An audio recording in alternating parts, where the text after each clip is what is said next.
Good morning, everyone. Welcome. We'll be getting started in just a minute as everyone enters the Zoom room.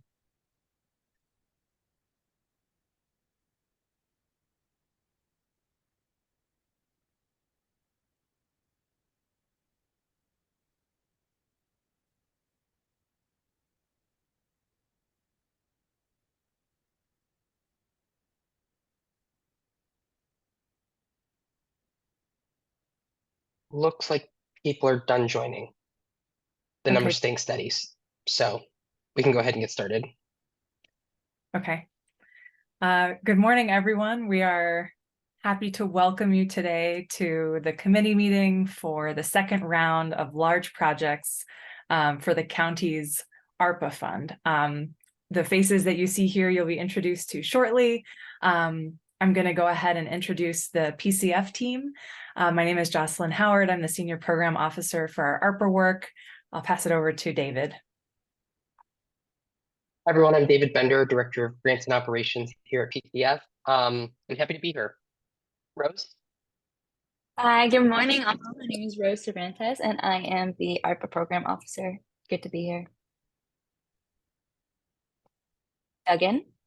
Good morning. I'm Duggan Cooley. I'm the CEO of the Pinellas Community Foundation, and I want to thank our committee for giving of your time to be a part of this process, and also want to thank all of the applicants for the time that they invested to put applications together and then to be with us again today.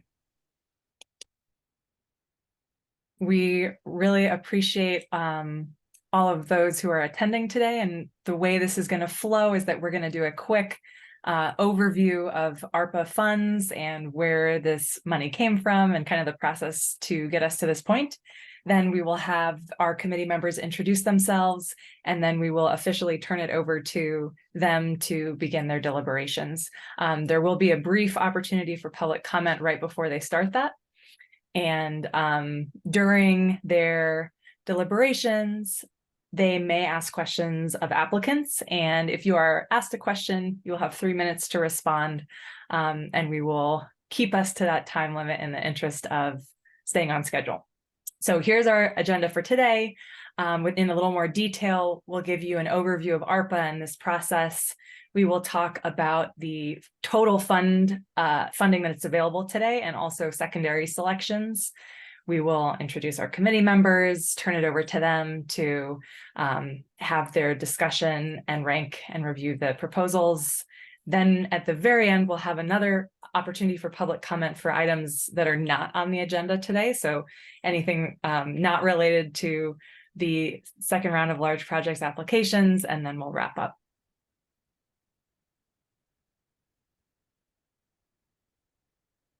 So a brief overview of where this funding came from. So this is the ARPA, American Rescue Plan Act Nonprofit Capital Project Fund.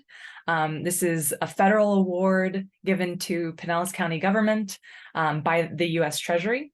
And the goal of this money is to fund nonprofits in a way that helps mitigate the economic harm caused by the pandemic.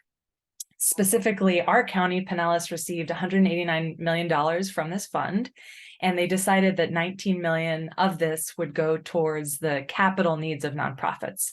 So we are grateful for the generosity of the county and the Board of County Commissioners, and we have been really gratified to work with them to administer this funding.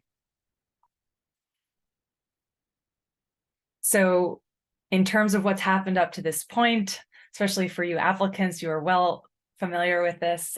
We accepted applications between July and September of this year. And then our review committee spent lots of time doing their individual reviews and scoring applications based on a rubric. And we assigned bonus points to applicants that serve the community in certain areas that the county commissioners wanted to prioritize. So they're listed here: housing, food security, mental health, dental care, substance use disorders, and individuals with disabilities. So applicants that work in those areas got 10 bonus points on that rubric. We will show everyone a ranked list of proposals by score. So based on the committee's scores, kind of how that shook out, and the committee will make these funding recommendations today. And we do want to emphasize that these are recommendations as we leave the meeting, because ultimately the Board of County Commissioners will have the final say in terms of review and approval. And this is the final round of award recommendations for this fund. So this is the fourth time we've done this, and we are, again, really grateful to the committee for their investment of time and their expertise to make today possible.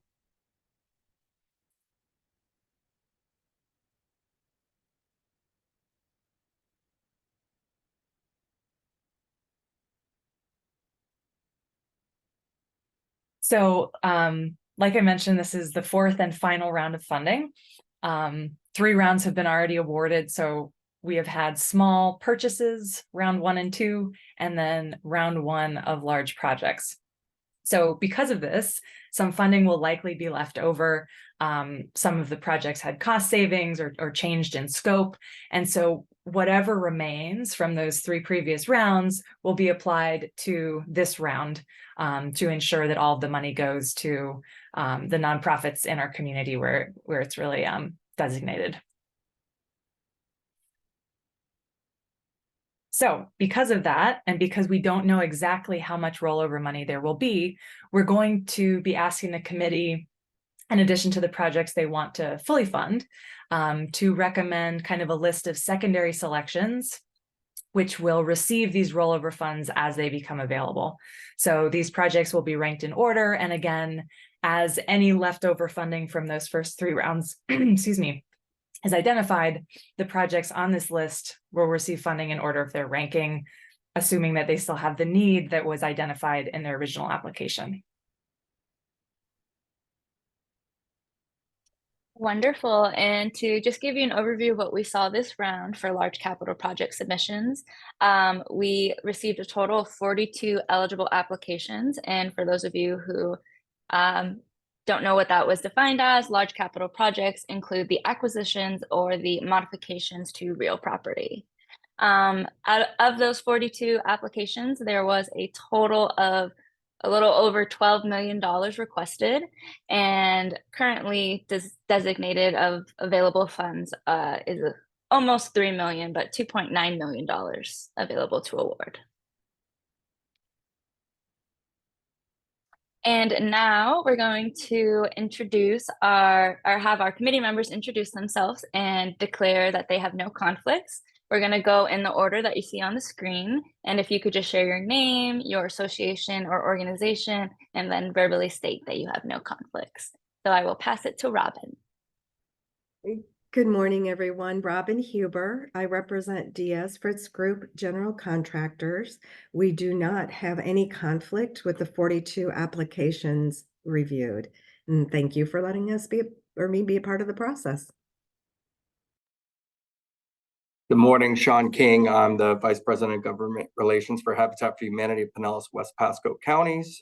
There's been no conflicts identified with any of the applicants.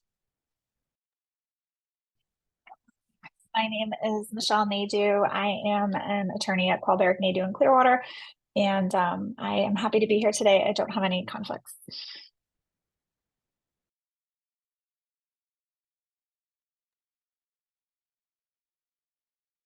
Ooh.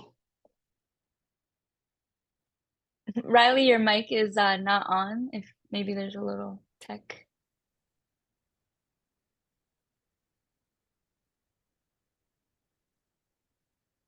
I can't hear you.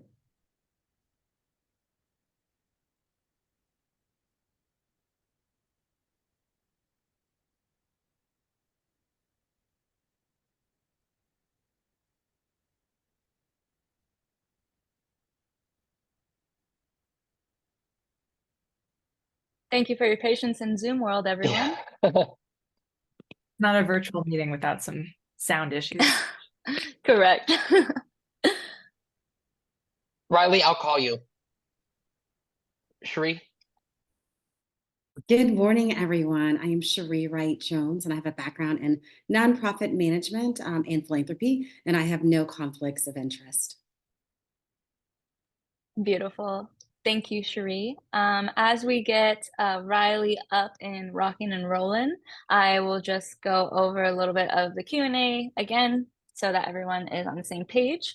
The committee members will be able to ask applicants direct questions about their request to clarify any gaps or uncertainty.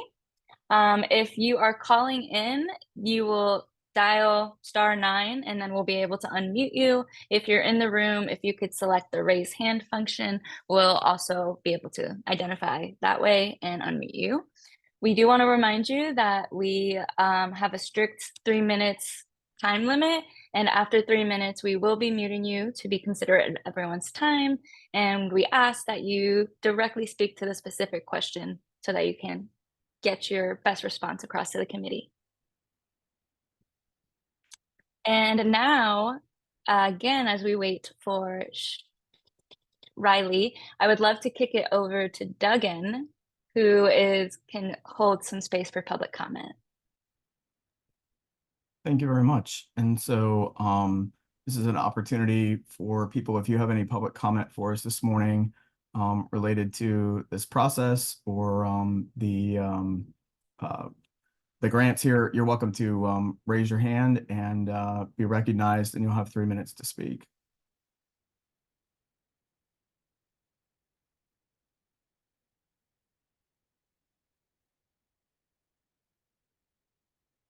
All right, Rose, I don't see anyone at this point. We'll have other opportunity for public comment later as well. Beautiful. Thank you. And now we are going to be pulling up the ranked list and be kicking it over to our wonderful committee chair, Cherie.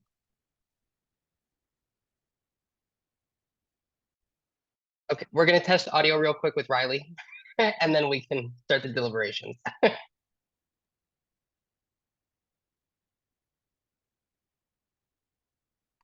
They can't hear you.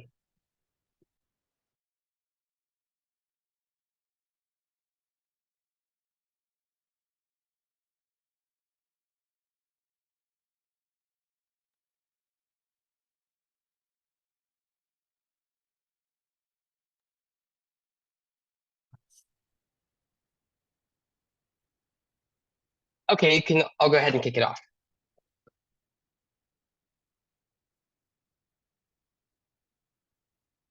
David, if you could, do you mind making the image larger? I won't be able to show everyone at once, just so you know Okay. that. That's fine. That's helpful. But I can scroll as needed. Okay, that's perfect. Thank you so much.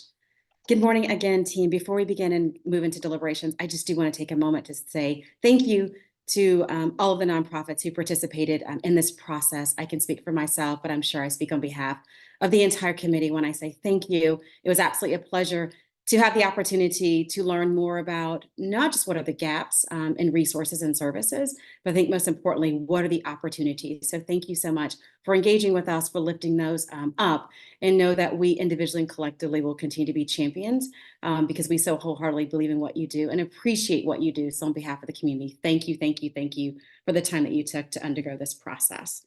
And of course, to my amazing committee members, thank you for the time that you took to review it. So with that, thank you, PCF team, for loading up who is, and I would say, our rankings. I think the first thing that we need to decide before we actually move through the rankings is, team, how would you like to have this conversation?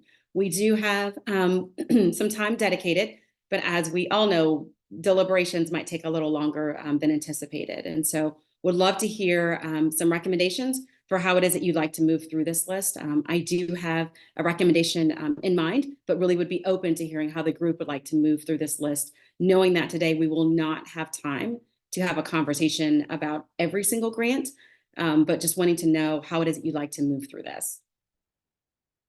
If anyone has a thought or a suggestion, if not, I am happy to offer one. This is Robin. I like the format that we used last time when we were addressing those with the highest score down, descending. It seems appropriate based on the application and the ranking. Thank you, Robin, for that suggestion. I absolutely would echo it. Any other team members want to comment for how it is that we would like to proceed? Robin has given a suggestion that we would kind of stop at the break-even point, which looks like it's number 13. So right about, is that 82% and above? Sorry, I'm having a challenging time reading those numbers. 87. 87%. And just to clarify, that break point is the fully fund line. So let's say you all theoretically said fully fund the first 13, there would still be some money left over. Okay. So I can tell you, let's see. And while David is working on that, team, are there any other comments around how it is that Robin has proposed that we review things? Sorry, I'm new to this round. Just clarification, what's the proposal to review? So we would review the top, it looks like 13. Those are the highest ranking scores. It sounds like, David, correct me if I'm wrong, at the line of 13 and above, we have the ability to fully fund all of those. Is that correct, David? Yes, and then there's about 70 something thousand left over from that. Okay, thank you so much. That's why it's dotted rather than solid. Perfect. Thank you, David. Sean, any questions about that? We would just review those and see if we want to fully fund them or not. Correct. And, my suggestion would be if there's one that ranks below that line, that individuals have a strong leaning around and that you'd like to talk about, then we can absolutely have, that conversation as well. Okay, I'm good with that. Just wanted to make sure I was following. And David, were we able to connect with Riley? Riley, can you hear us okay? Yes, can y'all hear me? Yes, we can. Perfect. Perfect. Glad you're able to join us and give your voice and lens as well. So with that, let me just ask the question, those that are below the 13 ranking line, are there any team members that you want to move or have a conversation about? I'll give you just a little time to review that. Thank you, David, for scrolling through those. Let me give you some time to look at that. But as you think about your own individual scores, perhaps where you had questions,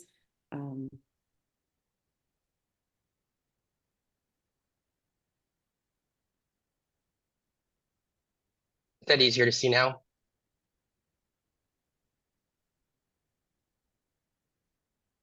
yes.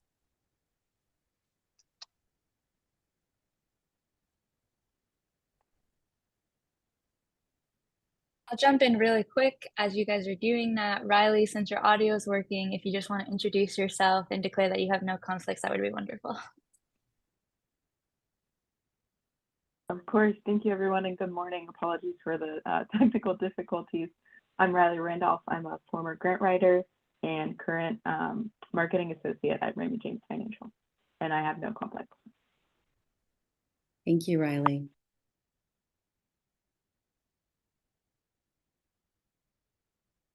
So it sounds as though, or let me ask the question again, are there any that rank below number 13 that team members would like to have a conversation about? So I'm not sure if you're asking like something concerns we have about those ones or ones that we like about those ones, but I will say that number 15, which is St. Petersburg Neighborhood Housing Services, I ranked really high on my list and thought that they had a really good application. So I think we should consider them. And then the one, I guess, which is in between them is the ARC Tampa Bay. And I have to look back, but my notes say that there weren't any actual bids on that one. So I guess we would want to have a discussion about that maybe. Sure. So it sounds like there's some conversation about the ARC and about, what was the other one, Michelle? I missed it, sorry. St. Petersburg Neighborhood Housing Services. I don't have any concerns. I ranked it really high. So I think that, they should be considered if we have leftover money. And likewise. Would you all like me to just put a Yes. highlight next to the ones that anyone brings up? Okay. Thank you, David. That would be very helpful. Likewise, Michelle, I had Pinellas County Urban League was actually ranked one of the highest for me. And so if we have the opportunity for additional conversations and or funding left, I know that Jocelyn mentioned that there could be the opportunity for a second tiered funding if there are remaining funds. And so I'd also like to consider that one. I would look at some of the, this is honestly a little bit difficult to kind of look at my recommendations and then look at this on the screen and figure out which ones rank where. But I think if there's going to be, I know there's going to be leftover funding from the potentially leftover funding from the top 13 if we choose to fully fund all of them. I would look at some of the smaller number amounts that were ranked high that could still be funded at that break-even line, if that makes sense. So potentially, I had St. Jude ranked pretty high, I had Kind Mouse ranked pretty high. Those are kind of smaller numbers compared to 500,000. I support the neighborhood housing services. That was ranked pretty high on mine. Tampa Bay Watch. I'm just kind of looking at the numbers, you know, below maybe 100,000. Thank you, Sean. Others? Well, hearing none, David, if you could please move to the top 13. Thank you. And so as we look and we talk about the top 13, are there, let's just, I think maybe the best way might be just to move through, you know, starting with number one, or actually probably starting at the bottom and then working our way up, to see if there are any questions that we might want to have answered about any of these. And if you don't mind, I'm going to pop over to my notes to review. And so team members, I'd ask you to do the same as we look at, let's start with number 13, Creative Clay. We could start maybe there and see if there are any questions, particularly for that one, that you all might have had.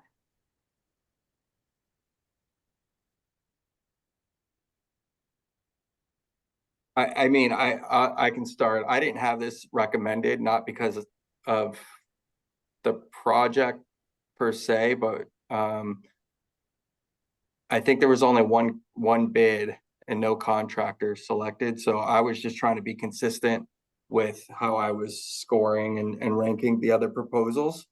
And, you know, one of the kind of requirements was to have either a contractor selected and discuss the bid process or to have multiple bids. And I just have a note that there was only one bid, one contractor.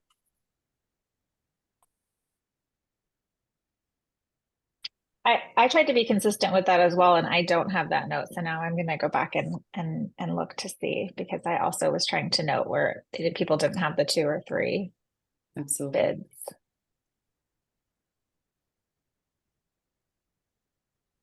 Outside of the bids, were there any other questions specifically about the project? Robin, I see your hand up. Yeah, let's see here. Okay, sorry, I do know how to work the machine here. I think the cold has gotten to me. The concerns that I denoted based on that purpose of the application is that the project doesn't seem to solve the economical harm defined. In that it didn't really speak to specific data components of the community need and the negative economic impact, which I really felt with all the application reviews, that was super important. I just went back and looked. It looks like they do have 2 bids. They have a bid from Sunshine, Sod, and Landscaping, and then they have a bid from LRD Fencing. Although maybe those are 2 different Yeah, I think they're 2 different. things. Okay. And for other applications, like let's just say it was a fence, had 3 different fence contractors and 3 different. And I know this is that's a lot to ask for on a small project, but I was just trying to be consistent with the organizations that did do that.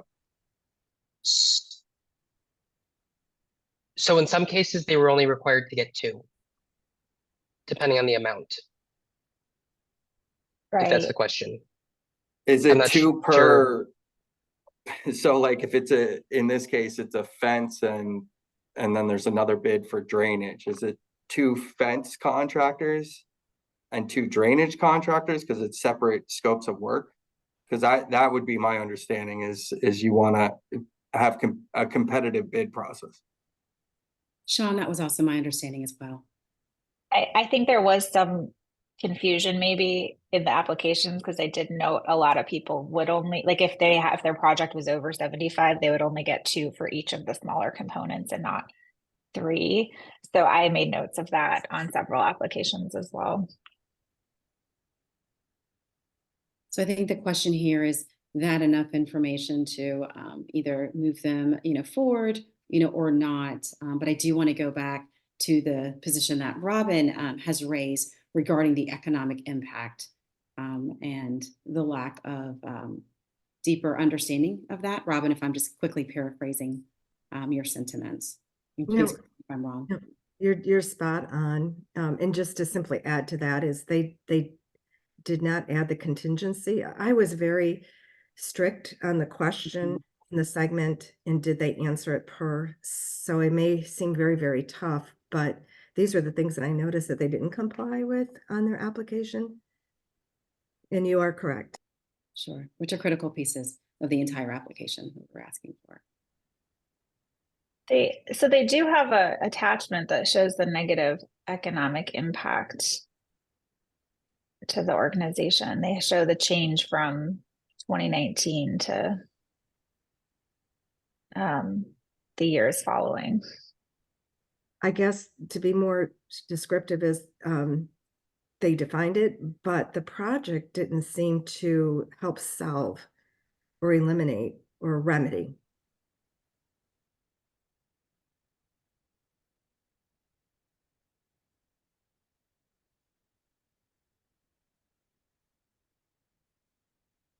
We do have someone here if there are questions. We have a representative here if there are any direct questions for them. And That's I was also going to say, I think I just looked just to make sure the application had what it needed.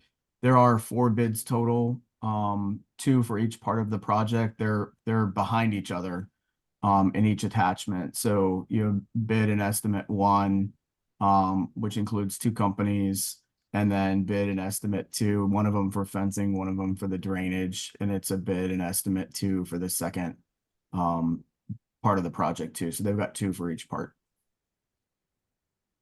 Thank you, Duggan, for clarifying that. Yeah, I see that now. Team, would it be helpful if we asked the representative from this organization to unmute and to help us better understand the economic impact and the work of this project and how it would offset that?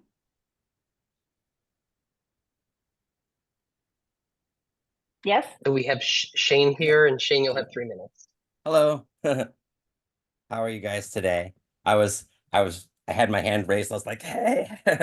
But anyway, I'm here, and yes, we have 2 bids for each item. We need to get a fence and our drainage system. Well, we don't have a drainage system, but we do incur flooding often. When it rains, the back alley floods and we get water into our classrooms, and we've had all different kinds of things kind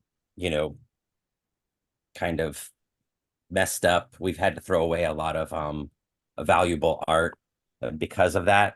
But your question directly, how does this remedy? The way that we looked at it was we're trying to get back on pace with the kind of pace that we were on in 2019. So what we're trying to do is we're trying to go from where we were and do the things that we had planned on doing that year, like do more events outside. We wanted to beautify the area in order to make it more attractive for people to come, because we are getting more, we're doing our art markets out there. We're having musicians play out there. Families are coming. People in wheelchairs are coming, and we want to make it safe and more beautiful out there. So we're just trying to make it a better place for people to come, so they're going to come and spend their money. So we're actually using it to try to help us make more money in the first place. So, and then with the drainage situation, We just want to stop that from happening, because we don't want to have to, come in the morning and then have to get out our shop vacs and call the plumber and any help to come in, because that's not cheap either. So we're trying to basically like keep our expenses down in that area, therefore, end up making more, money that way. So I don't know, are there any more specific direct questions? Or did I answer what you were looking for? Sean, I see you have your hand raised. I don't have any questions. I was gonna have a comment after they were done Thank speaking. you. Thank you for that. Thank you, Shane. You're welcome. Sean, you wanna- And yeah, sorry, just my comment was in light of seeing, and I just went back and looked at the two bids. I guess I missed that. But thank you, Duggan and Shane, for highlighting the two bids. So that was my only, I would recommend now, supporting, funding them. Are we gonna like make a recommendation for each one as we go, or, do you want motions? Well, how do you want to handle I think that? it's probably best if we do it at Sheree? the end. Let's move through, because there might be some others that we might be pull up, and I don't know how it's going to go. So I think perhaps at the end we can look at that. If Okay. team, you'd be okay with that. David, do you mind pulling back up the screen so we can look at the next one, which would be number 12, Willa Carson Health and Wellness Center. Any questions regarding this one, team? Okay. I don't see any questions. I'm just going to move on to the next one. I'm thinking about Hold on, I had the same, sorry, I don't know if it still reads. I had the same comment, which was there wasn't multiple bids, and maybe I missed it again. So now I'm gonna go back and review, but that's just for the record. And I guess this is why we have a committee. But I have a note. My note was would recommend if there were multiple bids. So maybe I missed it, so I'll go back and double check, or if they're here and want to speak to that, or if another committee member knows, happy to listen. I think it's the same thing, because I can see that there are, like, if I look at bid estimate number 1, there's 2 bids on that page. Okay, so maybe I was looking for multiple attachments. And then it looks like on didn't see it. 3, or on number 2, there's 3. So I think that they do have enough bids. Okay, then noted. No comment. Thank you, Michelle. Let's move on to the next one. Rise Development Corporation. Any questions there, team?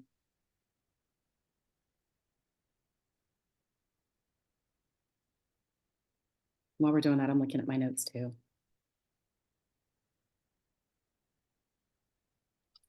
So my question there was, I think they said that it wouldn't affect operating costs, but I believe the project was new housing. So I guess I was unclear how that wouldn't affect their operating costs. It's kind of a minor note, but that's what I put down. Oh, I guess I'm supposed to. This is Robin. I have the same comment.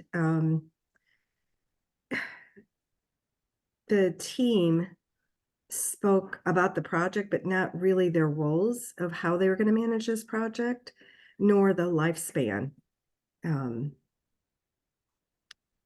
addition to the operating costs difference.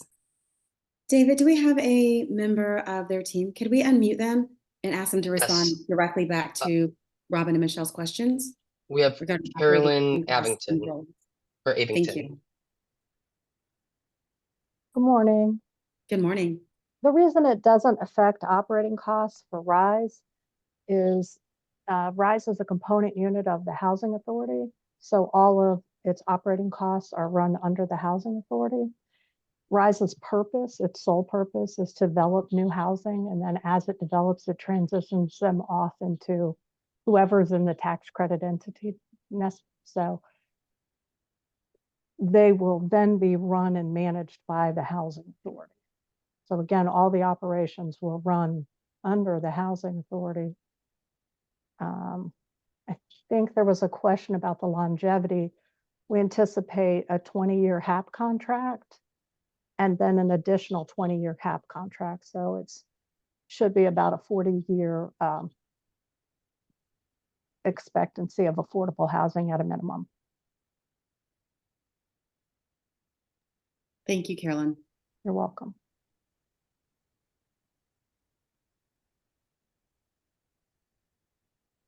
Looks like we do not have any additional questions for that project. So let's move to the next one, Boys and Girls Club of the Suncoast. Any questions there?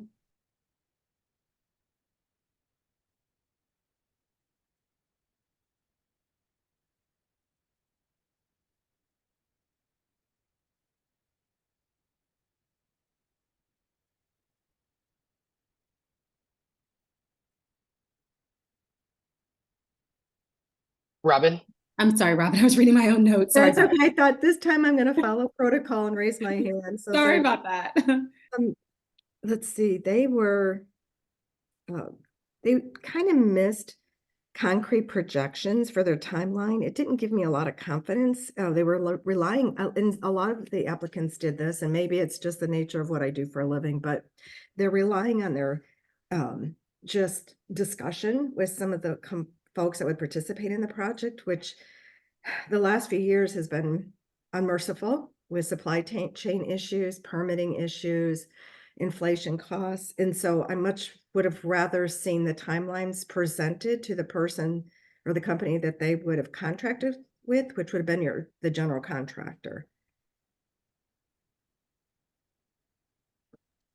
And Robin, was that enough of a concern that in your mind, the project should or should not be funded? Is that something that PCF team can work behind the scenes with the organization if they do move forward to ensure that that is solid? Would that allow you to have more confidence? Or would you like to unmute and ask the question about it? Well, the reality is that their application was really great. We know that they're a sustaining organization. I was just viewing simply the questions and information that was to be provided. And although you didn't ask specifically from the GC direct, as I said, because of my industry knowledge, I have concerns. However, I think with your overviewing it and watching it, it should be fine. Thank you. So we'll note that in PCF team, if you could please, if they are awarded, ensure that Robin's concerns are a part of that conversation. Sean, I see your hand up. Thank you. Yeah, I just had, I have a note about just cost overruns. Just concerns about, you know, what the plan was with cost overruns, just a comment. Thank you.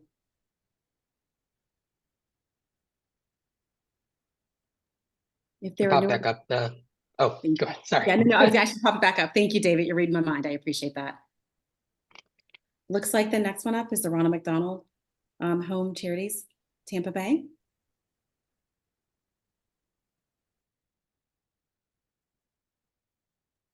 And please, if you've got a question, jump in because I'm reviewing my own notes at the same time.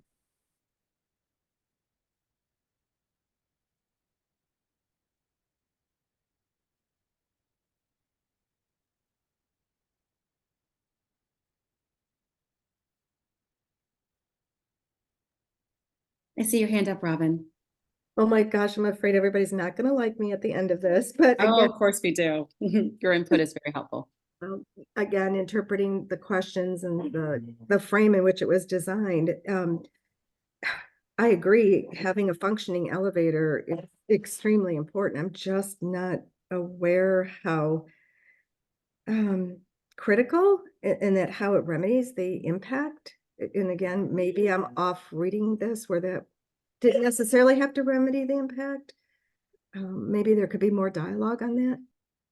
So Robin, your comments were actually aligned with mine where I noted it was a low priority for funding because giving our priority areas and the request, I thought that was, you know, something much like you that, you know, a new elevator would be great, but how much does it really impact services compared to some of the other greater needs in our community, especially as we scroll through the list of our priority areas? So Robin, I would echo your sentiments with that one specifically. And one that I would move that we would deprioritize.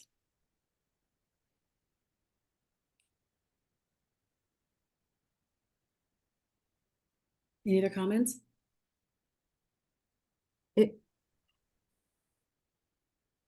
If you need a second to that motion, I'm happy to second it. Thank you. So yes, I would make a motion that we would deprioritize that one, and it sounds like I do have a second. Okay, so now we would discuss that specific motion. Yes.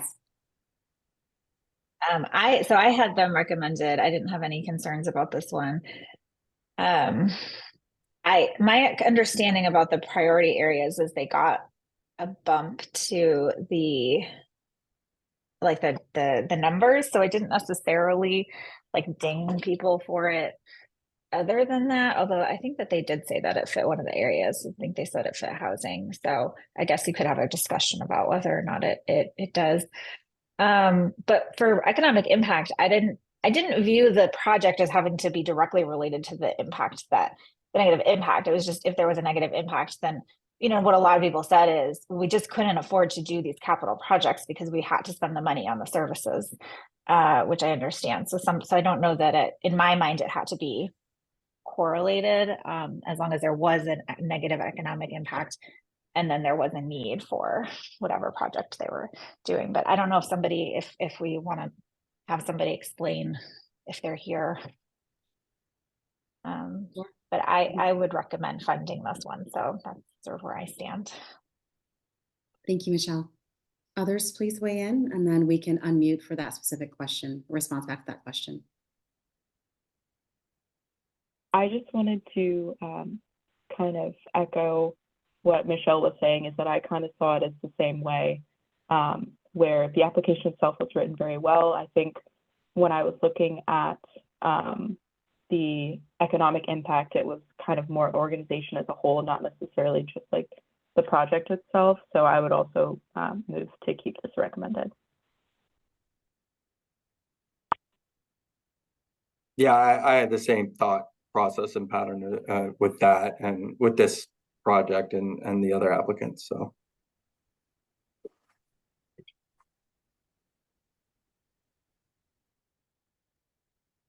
would we like for the organization to offer some more perspective about that? We'd like to hear from them directly. Restate kind of is there a direct question? Because since kind of a few people talked, give them guidance on what to address directly. Sure. So I would love to hear more about the economic impact of the scope and the relationship of the project and what they're specifically asking for. Got it. Hey, Joe. Hey, David. Hey, everyone. Thank you so much for giving us the opportunity to speak with you today. Just a few quick things. I'll kind of start with maybe the negative COVID impact. So what I would say is the fact that we actually spend about $300,000 to $400,000 a year on capital improvements. And during the course of COVID, we could not make those capital improvement costs, right? So, the fact is we had to reallocate our funds to care for the families to provide operations. And then we were navigating through all the challenges, just kind of keeping our doors open during the course of COVID, right? The fact is that no matter what happens, children will still get sick and children will still come early. And our mission was to continue to support them during that time. So, that was really kind of what happened. Was we basically said, okay, we can't fix this elevator, for example, right now. We need to delay this for a period of time. So that really, the fact is this funding allows us to kind of bridge that gap to really kind of get us back on track for our capital improvement needs that we have. And the fact too, is, as you may know, is that we provide free accommodations. So there were 914 families we served in 2022. We're providing over 30,000 nights to those families. And most commonly, the reason why families are with us is neonatology, right? So the fact that the elevator is huge because for our moms, they've recently delivered and they may have some difficulties getting upstairs. And so the fact we can provide an elevator allows them to get up and down the floors quite easily compared to trying to navigate through, again, trying to go upstairs. So that's just kind of the big benefit as to why the elevator would be so helpful to kind of meet our direct needs. You know, and really, again, I think the fact is it's not only the parents, but we also do have outpatients here that are medically vulnerable. So that's, you know, kids in wheelchairs, kids that have issues walking. And so the fact that an elevator can provide that support is really critical and important to helping us really execute our mission. Because at the end of the day, the house is the program. So hopefully that answered that question for you. Joe, correct me if I'm wrong, you currently do have a functioning elevator, is that correct? We do have a functioning elevator. However, the challenge is, and maybe I'll maybe share a little bit, and my colleague Chris, if possible, could weigh in more. He's the operational person, but really is the fact that our elevator is seen end of life. Usually, I believe an elevator's life cycle is about 20 or so years. We've pushed that. It's the original elevator from when we first built this house in 1996. So hence why we need to replace it. And the fact is, we looked at kind of two different ways to replace it. One was to try to kind of make some minor upgrades to it and try to let it carry through. But then the law and the codes that are changing, it makes more sense to do a whole kind of redo. That way we're able to kind of be in good standing for the foreseeable future. Can you guys hear me? No. Yeah, so Chris Louth here, Director of Operations. So we will actually be out of compliance and we will not be able to use the state, and we will not be able to get our certificate of operation from the Bureau of Elevator from the state if we do not do this upgrade. So it is a required upgrade to remain in compliance to operate the elevator. Thank you, Chris. So we do have a motion on the floor that we do need to go ahead and vote on. It has been moved and seconded, so we do need to vote on it, please. All those in favor?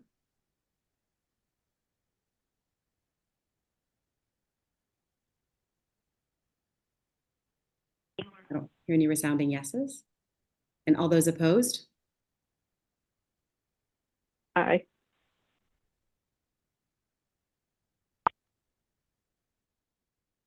So the motion passes. Can we move to the Wait. next one, please? Wait, Go ahead. so Wait, the motion didn't pass, right? yes. Oh, Everyone sorry. vote. sorry.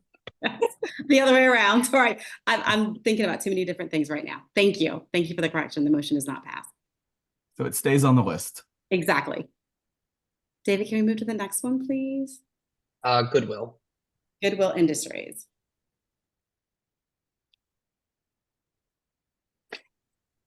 So I don't know. Am I supposed to raise my hand or just jump in? I guess I'm just jumping in. But I had this was the issue that I saw in a few of them where the project itself was over 75,000, but each component was less than 75,000. So I think people submitted 2 bids, thinking maybe that was what was required, and I thought maybe there should be 3 bids. I also have a note that the flooring and painting did not have multiple bids, but they did have an explanation as for that. So I guess I just am seeking clarity maybe from the rest of the committee on how they viewed that when there were only 2 bids, when maybe there should have been 3.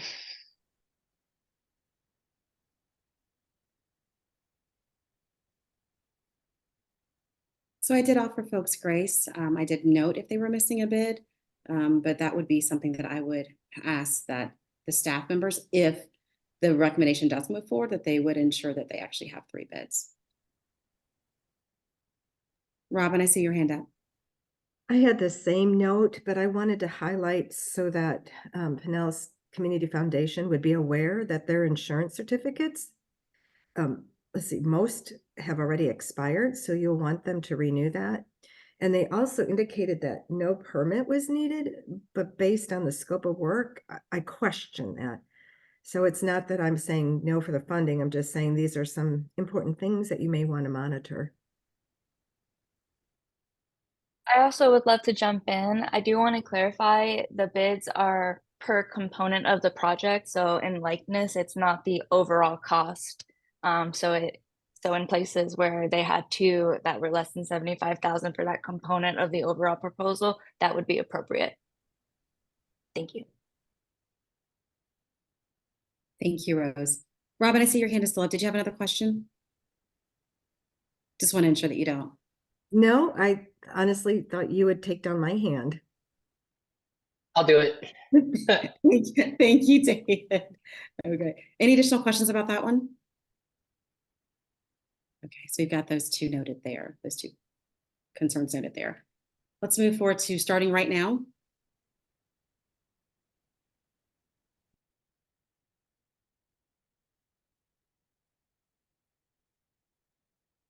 And again, if you've got a question, go ahead and just jump in because I'm also reviewing my notes. I did have a question, not that it will affect the organization being funded or not, but there was a little bit of confusion surrounding the house managers.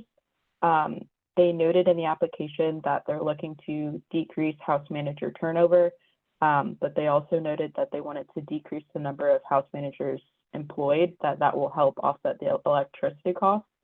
So just a little clarification from the applicant there would be helpful. David, would you unmute the applicant for us? I don't see the typical names from there Okay. on the list. If anyone from starting right now is here, could you raise your hand? And if you're dialing in, I believe it's *9. I'm gonna confirm that.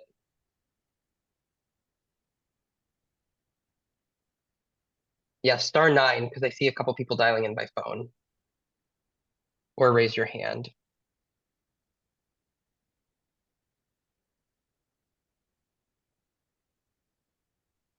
Okay, I don't think we have anyone. Okay, thank you. Were there any other glaring concerns about this one? And Riley, I would ask selfishly, you know, is that as much of a concern that you would move to take it off of the list for possible funding? Or is that just a question? No, it was just a question for the applicant. We can move Okay. forward with them. Okay, thank you. So David, perhaps someone might pop one later, but let's move to the next one in the interest of time. West Care Gulf Coast, Florida.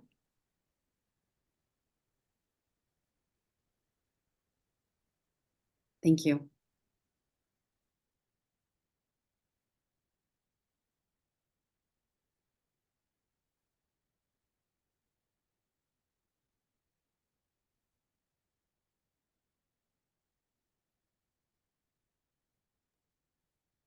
Robin, I see your hand raised, please. Well, again, I know I'm super critical, but I was looking at the questions versus the answers, and they didn't, and I'll tell you my notes, the lifespan of the project wasn't as addressed as it was asked, and that there were many unanswered questions regarding the funding, the budget description, and other funding needs. But my biggest concern was they were relying on their California staff. I don't feel that they're a valid local resource. Yes, they have a role in their job and responsibilities, but I don't think that that qualifies them for understanding the Florida market, you know, how long it takes for a permit. They didn't include contingency. And there were a couple other things that I don't want to really say, but my biggest concern is that they didn't, although they're quite sophisticated and a nationwide parent company, so to speak, I did have a concern that they didn't have direct local market dialogue for their data. Doesn't mean they're not capable. I just think that that's a concern. David, do we have a representative on the line that we could unmute to respond back to Robin's specific question? Yes, we have Rhonda Lieberman. Okay, Rhonda, you've got 3 minutes to please respond to the committee member's question regarding what exactly is the question that I'm answering? Robin, would you like to repeat your question directly? Or do you want me to try to synthesize what I think you heard? No, I'm happy to do it. My concern, and again, it's because I'm in the industry and I know you're a sophisticated nationwide company that has the folks that have consulted you on the project are out of California. My concerns is that you didn't speak with any local resources to validate their knowledge. I'm not sure how well educated they are on our processes, our timelines, and that I just felt that. Okay, I understand. Yeah. We have a department that's called Fitz House, and they are located out of California and Tennessee. However, we have a local person who works in our area, who works in St. Pete, Pinellas County on a regular basis and works with all of our capital projects that we're doing through Pinellas County and City of St. Pete. We have several capital projects in the works right now. So we do have a local representation of that corporate company. The corporate office for that particular department is in California and also in Tennessee, but we have local representation. My question is more specific. California put together a rough order of magnitude based on the project scope, but how does that align with the local market? We got quotes and stuff with the local contractors. We had discussed local contractors and made our scopes off of those. Okay, that's the part that I was missing on your application. If it was there, I apologize, but my notes indicate that it wasn't. So thank you. Thank you for answering. Thank you, Robin. Any additional questions, team?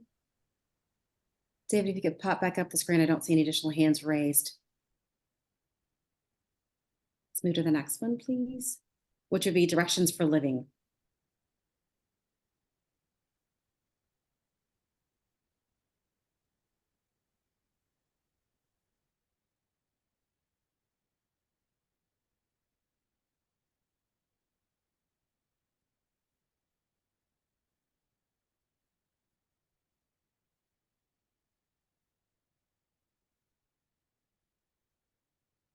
I don't see any hands raised or any questions. Just flip through Brady Bunch. Okay. So let's move to the next one, please. Clearwater Neighborhood Housing Services. Any questions there?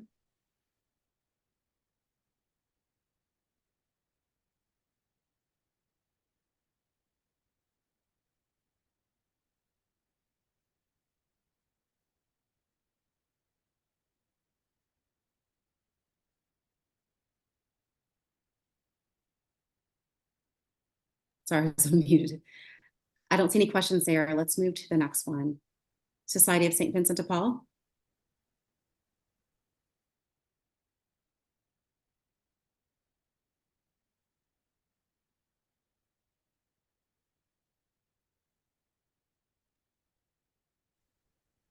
Move to the next one, personal enrichment for mental health services.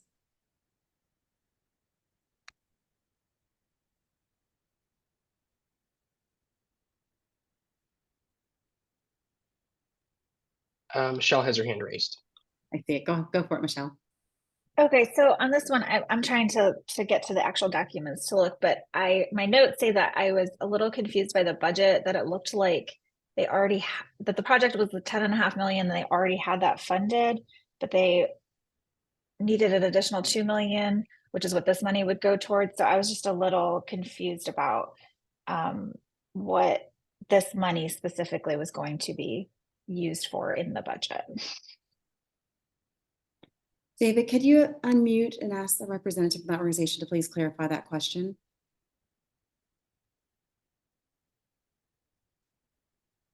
Hi, this is Helena Kilholm from BEMS.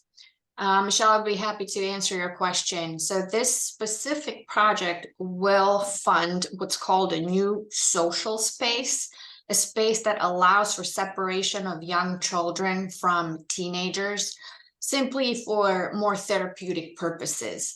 This actually was not included in our initial plans. This was added later, thus the $375,000 that we're requesting.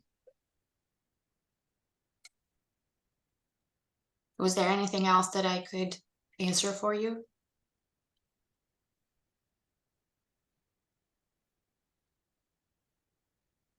Michelle?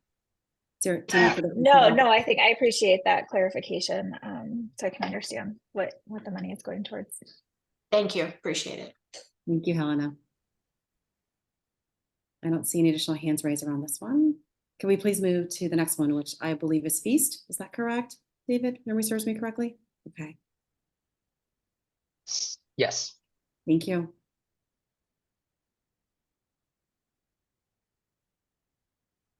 Michelle? Yeah, so on this one, I think it's a good project. The only thing that I was a little bit confused with is that the application said that the new lease said that the building would be feast.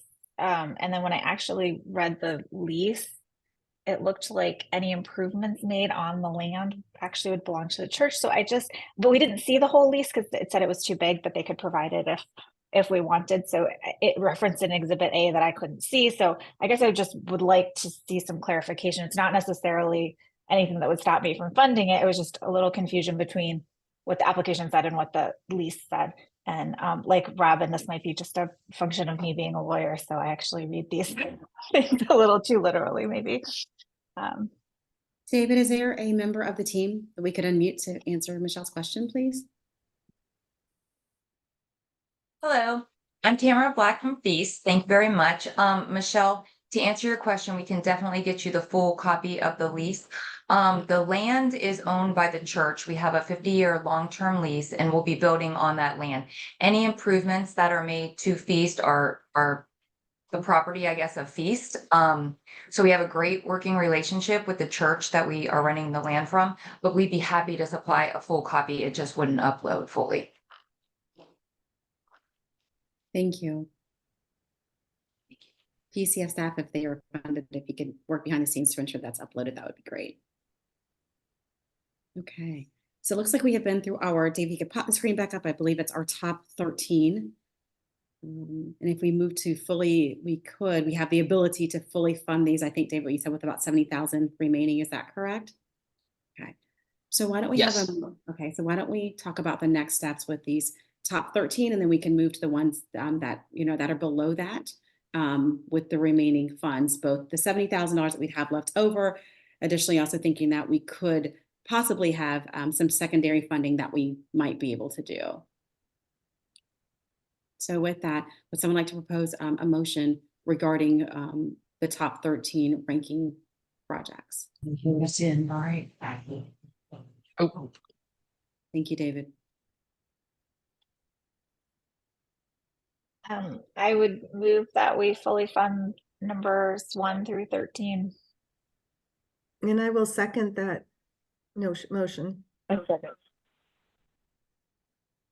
All those in favor? Aye. I think I heard everyone's voice there. Those opposed? So the motion passes. We will fully fund the top 13 applicants. do you have $78,675.65 left? Thank you. So I think that the next piece of the conversation, team, is that we need to think about the remaining $78,000 along with what could be some additional funds for secondary applications if there's some rollover funding available. Would we like to talk through those that we've highlighted?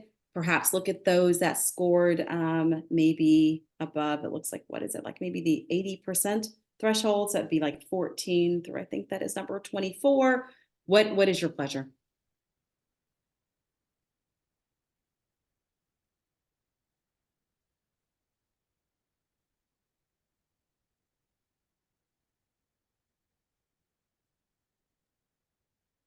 Give me 1 second.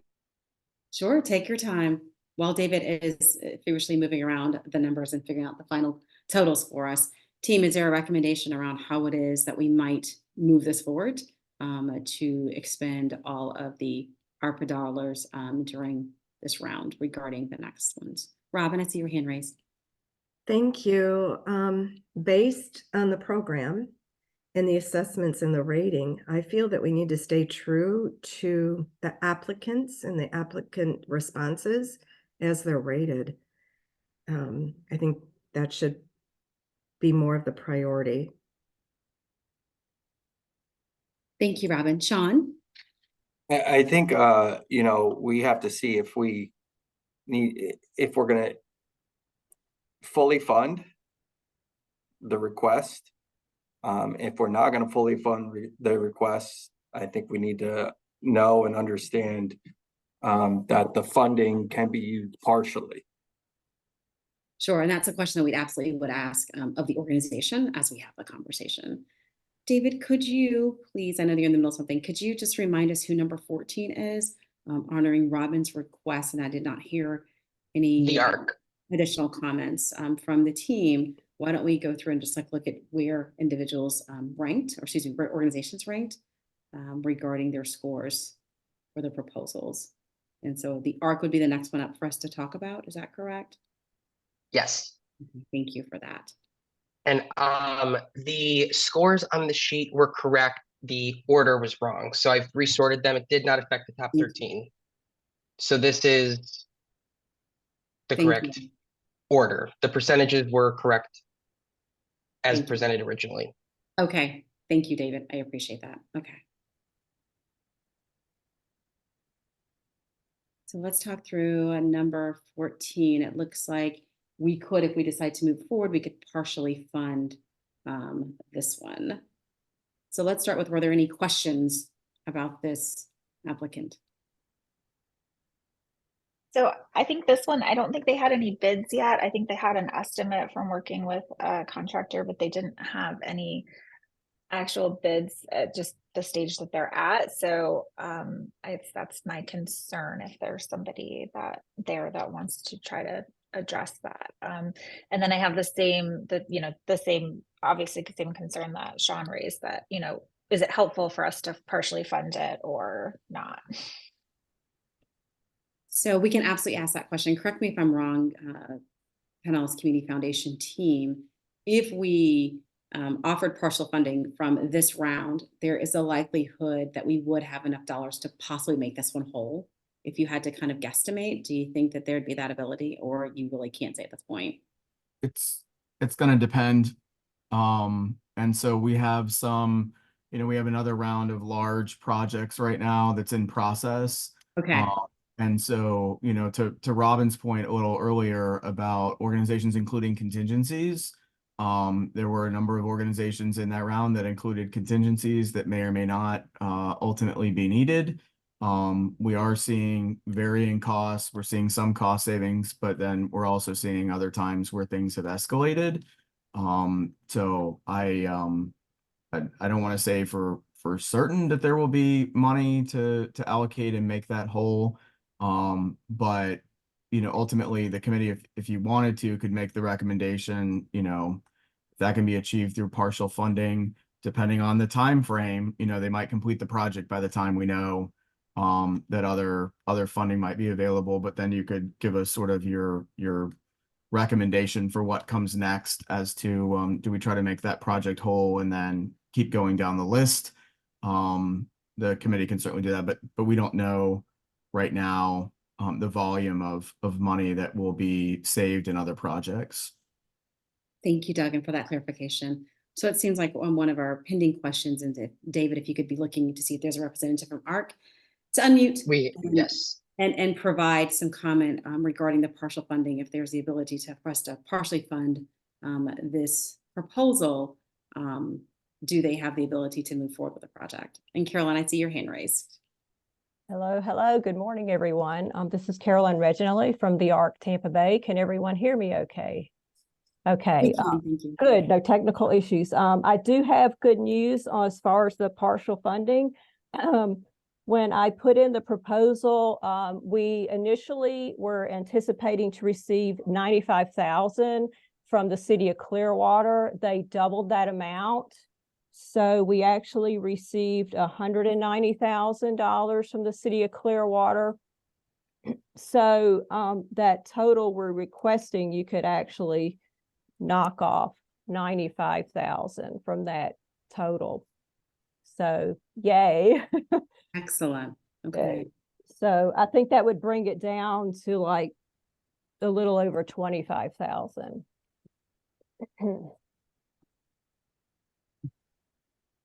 So yes, we would accept. Good thing we unmuted. So yes, we would be able to accept partial funding. Thank you. Thank you, Carolyn, for sharing that back, and congratulations. That's good news. Sheree, just a question from Robbins that we might want to get answered is about the bids. Okay. There was a little bit of explanation in there, but I think you all need to hear from the applicant about that. Yes, I'll go into detail with that. the way we've been operating our bidding process, we have a board of directors, several who are former general contractors, current property managers. So any of the construction and renovation projects go through our property committee. And as part of our bidding process, we do not send out RFPs until we have the final documents from the architect so that we get fair bidding. We don't want to create a situation where a general contractor says, well, I mean, we might do our best to describe what we want the work to look like, but if they go off the final documents from the architect, we'll get fairer bids. Right now, the architect has been working with us, and we anticipate the final documents to be produced hopefully end of this month. We also have our hands tied a little bit since we are funded by City of Clearwater. We'll have to go through their bidding process where they're going to have to approve our RFP before they publish it. But we hope to have the RFP published around January. Thank you, Carolyn. Robin, any additional questions? No, and congratulations on the additional funding. Thank you. We're very excited. David, do you mind popping back up so we could see the next highest ranking one?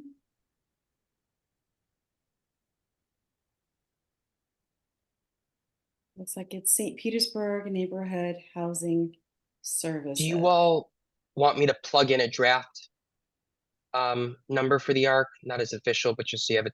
Sure. Yes, Okay. that would be helpful. Thank you.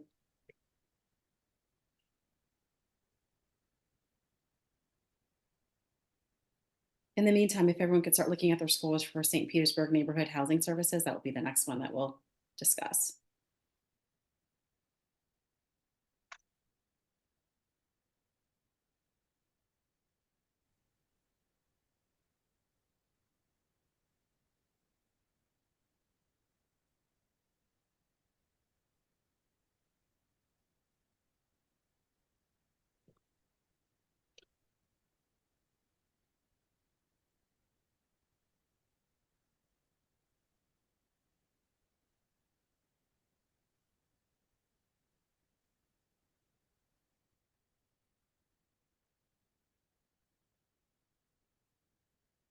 So it looks like we'd have about $53,000 remaining. Are there any questions regarding this proposal? Again, nitpicking, but it's based on the questions on the the applicant and their responses. It just seemed very vague to me, and I'd like to learn more of how HVAC, roof and fence and painting can increase their members served from today, that's 1,500 to 20,000 in the next few years. There was a lack of data to really explain this, and actually they didn't really show any interaction with other community organizations where they're helping each other out. So those were my big concerns.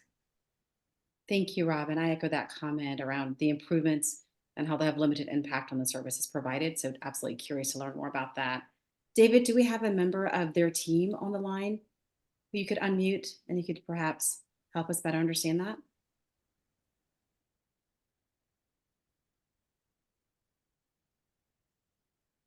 There's two Pamela Colemans, which is the name from the application. One has, okay, there you go.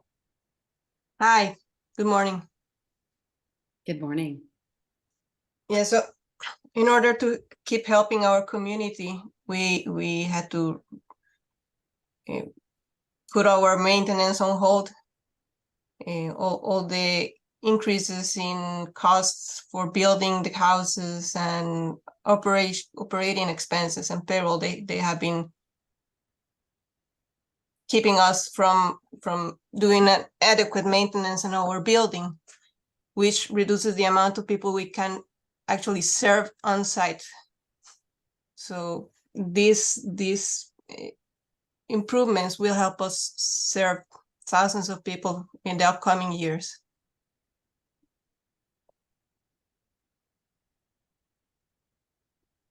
I don't know. So I don't know if I answered your question. You answered mine. Robin, do you have any additional questions? No, I'm good. Thank you so much. Thank you very much for taking your time, and I know it's a difficult job to decide who gets money to keep helping our community. So thank you so much. So Pamela, while we have you on the line, part of the conversation has went around, if you were offered partial funding, where would that leave the project proposal? We would be very grateful for the partial funding. We can at least replace the roof for the HVAC system. Thank you. Thank you so much.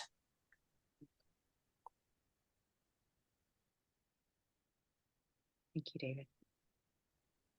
So team, any further conversations or questions or concerns around that one? If we did partially fund that one, we would have exhausted all of our funds for this round.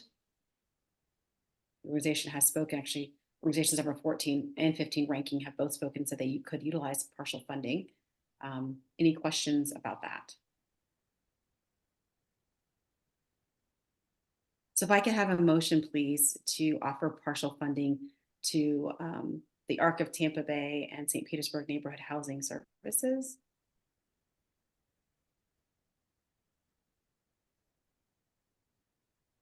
I'll move to offer partial funding to number 14 and 15, the ARC and St. Petersburg Neighborhood Housing Services.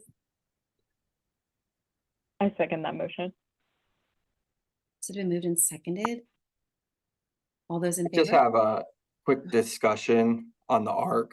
I appreciate I mean, it's only 25, I say it's only 20, it's $25,000. So it's a lot reduced. Again, in fairness, to the other applications, I support the project and the funding for it. I think the challenge is with where they're at in the process, right? And not having the full designs and not knowing the full project costs, not having any bids, and they explained it well, I think, in their application. So I got the reason why, and I think there was the expertise to have the scope of work, local expertise bid out, and I appreciate their comments and that furthered that. But just for the record, just for me, and trying to stay fair and consistent to the other applications and in my scoring, you know, it just, to fund the project where it is now,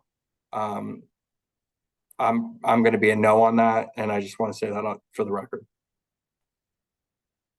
Thank you, Sean. I know earlier we talked about, you know, everyone scores differently. As long as you're consistent in your scoring across, that should all balance out at some point. But wanting to remain true to where we, as a whole, the entire team had ranked these scores, we wanted to stay true to that, and that's why we opted not to move people, or I should say, excuse me, organizations around in the rankings. So thank you, Sean, for that.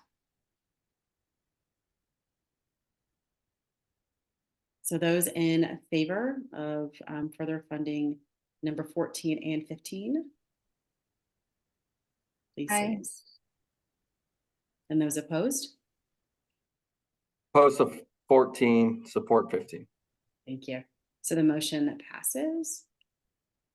So with that, I think we need to think through the next piece of our work. I think the final piece of our work is really to look at those. So that would be 16 and then below. If there is additional funding, you know, which of those would we propose to perhaps, I shouldn't say additional funding, rollover funding, excuse me, Doug, and correct me if I'm wrong, rollover funding, if available, where we propose those funds be spent, just maybe perhaps moving down the line. David, if you don't mind just popping that back up when you have a moment, whenever. Just proposing, you know, that the PCF team would have the ability and the recommendation and support from us to continue to fund those that are below that line, either in full or partial funding, whatever is available, to exhaust all of the ARPA funding and to try to reduce the amount of leftover and rollback that we'd actually have going back to the federal government. So that would be, you know, and honoring what we said previously, my recommendation would be that we would just continue rolling with moving down from number 16 all the way down. And as where appropriate, PCF would offer funding to those organizations. Any thoughts about that, team? Or other recommendations? So I have a few on here that I actually said do not recommend. So I don't know if you want to hear from us. You know, it's a little bit of a ways down, so I don't know how far down, you know, any of this money is going to get, and we just don't know that today. But I do have a couple that I would probably wouldn't vote to just fund as the list continues. So I don't know if other people have the same. Yeah, I have one thoughts. I pretty high up on the tier 2 list that I said do not recommend. So I'm happy to discuss that. Yeah, I'd maybe say, Cherie, if we could go down, I don't think we would get there, but go down to number 26, maybe. And just let us know if there are reservations about funding. And then the committee can discuss that, and you could leave them where they are or not where they are on this alternate list. Perfect. Thank you, Doug. And that's exactly what I was thinking. Any thoughts about that? And I would ask, you know, selfishly, are there any that are between number 16 and 26 that individuals around the table did not think or were strong leaning for, do not recommend for funding? Yeah. Sean, I see your hand raised. Yeah, so number 17, I scored low and mainly had to do with there's not even there's a lot of that would need to happen. There would have to be an existing home sale. They'd have to target a new home that would have to be executed. Looks like there would be issues on the grant reimbursement or needing some sort of funding prior to execution of the sale. There was also I think operating costs weren't increases in operating costs weren't addressed well, which would be, you know, property taxes on a new building that's going to be $500,000 or more, insurance increases on that. So I didn't recommend funding for that. Any other comments about golden generations before we move forward on that one? Michelle or Robin or the members of the team specifically, were there any other comments around that one? Maybe we can just kind of keep it true to other comments around each organization. Any other comments around that one specifically?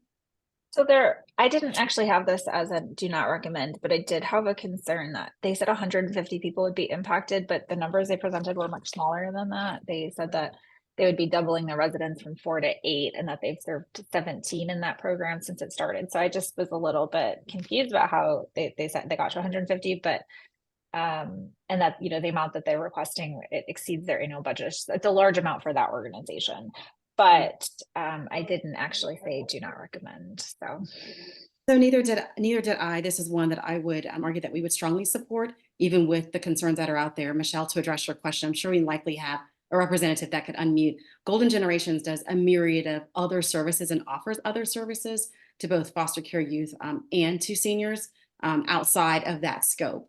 And I think as we look at our priorities for housing, given what's happening in our foster care system, to provide an additional place for them to live, you know, would bode well in our community, say the very least. Yes, I would agree that perhaps there are some challenges they have to overcome. PCF staff could possibly weigh in because I think they've been funded in the past by and through other pools of funds. But yeah, this is one that I would argue that yes, we should strongly support. I would, so that is I guess a question for staff is, it seemed like the funding is it reimbursable? Is it grant reimbursable? Like if, and there was a couple of the projects here that, you know, wanted to purchase a new property, may not have the funds to go out and do that. Would you forward the grant funding? So in these cases, you know, if we have alternate projects here, it's going to depend on several factors. One, the amount of money available at the time that we come forward. So you might come to a project that is a $350,000 project and includes the purchase and sale of properties. And we only have $50,000 rolled over that's able to help. We'd have to work to make sure the organization could take care of getting their whatever the pre-work done and do that in a very timely manner. So there may not be enough time down the road. So I'd say even if you do recommend the project, if we come to them and say we have X number of dollars available, would partial funding be of assistance? Could you get the project done? If the answer is yes, and then there's some contingencies there, we're going to have to put a pretty tight timeline to it. And if they cannot do what they need to do within that time frame, we're going to have to move down the list. And so it's all going to depend on the amount of funding available. If we have, you know, $300,000 available for the next project, you know, then it might be a different story, but it's all going to depend on what's there. But like theoretically in this situation, you could, if you had the 350,000, let's say you do, theoretically, you could come to the closing table and with the 350 and or to there's offer no that reimbursement like in a traditional kind of or we could forward the expenditure money. reimbursement kind of. Yeah, this does not have to be on a reimbursement basis. Okay.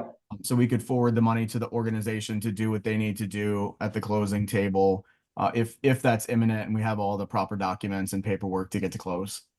Okay. Thank you, Duggan, for clarifying. David, if you could pop the list back up. I know that Robin and Michelle had their hands raised, so there's some other organizations.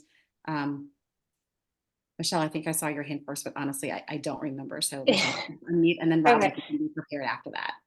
So I actually have 3 that are through 26 that I said do not recommend. So I can talk about one, and then I guess we can maybe talk about that and then come back to it. But the first one was the community dental clinic. And you know, I understand there's a need there and that they're absolutely helping a, you know, disproportionately harmed population. But the request didn't seem proportional to the economic harm that they suffered from COVID. I'm just reading my notes, trying to articulate what it was, but it said the total cost of the project was 3.8, but they were seeking 5 million in capital funding, but the majority of it has not been raised. So I don't know how likely it is for them to be able to raise the rest of it if they get 500,000 here. And then the plan was to utilize the space they would have to more than double their volunteers. I didn't know how, you know, how likely it was they're going to be able to accomplish that. And then the general contractor was selected without a competitive bid process, I believe. And that's the budget line where the ARPA funding says that it would go. So I said I didn't recommend, but additional information or perspectives could change my mind on that.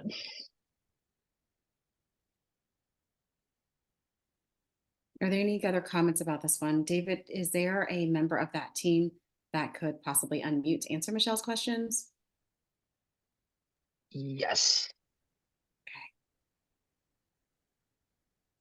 Michelle, it sounds like that would be helpful to better understand the proposal. It's Teresa White. Can you hear me? Okay.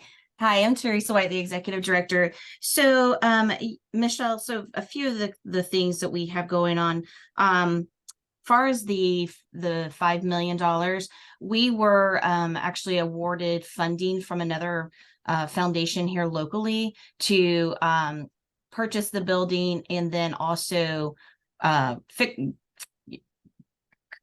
do what we need to do inside the building, you know, to get it ready, and then also for an endowment. And so we have recently started our capital campaign, and we have raised almost a little over $1 million towards that. And so we are continually trying to raise that money. This particular funding would help us double our impact. The building that we're currently in right now is only 300 or 3,500 square feet. So we're hoping to go to double that. During COVID, we had to shut down. And so a lot of our appointments were backlogged. And so now we're almost like 2 months behind. And so we'd be giving that opportunity to be able to expand. That's, kind of where we're at with that. The general contractor, this particular one that we are working with, he has been known to work with other nonprofit agencies in the county within our area, and has been known to be on time and under budget. And so he just has that really great relationship. And it's kind of our sister clinic. We're not really associated with Clearwater Free Clinic, but they are our, kind of like our mentor, and we've done a lot with them. He also did their build out and came under budget with them, and then found $80,000 worth of economical or engineering, what do I want to call that, like donations back to the organization. So we also were in the process with the Clearwater, City of Clearwater, trying to wait for a non-conforming judgment. I guess I'm not quite sure if that's the right word I want to use for it. But that just recently passed this grant application. And so now that we have that, we now can go to architecture to get our blueprints, and then we can move forward. So we were kind of in that limbo of when this grant application was due before we could move forward. So that's why we went with our contractor that we have. Does that make sense? Yeah, that answers some of my questions, so I appreciate that. Did I answer all of them? I know there was a few. I just want to make sure I didn't miss anything. I think, Teresa, we'd ask the same questions we've asked other applicants, since we've got you on the line now. If you were partially funded, do you see a path forward? Yes, we do. I mean, given the fact that we're in the middle of our capital campaign, we're trying to raise as much money as we possibly can. So this is only just going to help us get one step further. And this is going to help us with the build out, along with other grants and other community funders that we have coming as well. So yes. Thank you, Teresa. Thank you.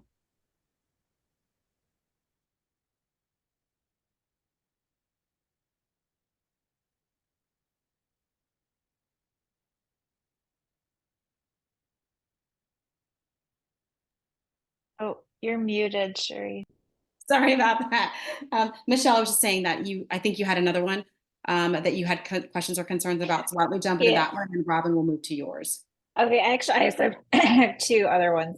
So the other one was the St. Jude Great Commission Community Development Corporation. My concerns there were that their application, they talked about the economic harm in relation to what their expected revenue was, not their actual revenue. So I didn't see the actual numbers to show harm. It was said, well, we thought we would have done this, and this is what we did. The entity is operating at a loss, so I don't know if that has any bearing on its ability to go forward.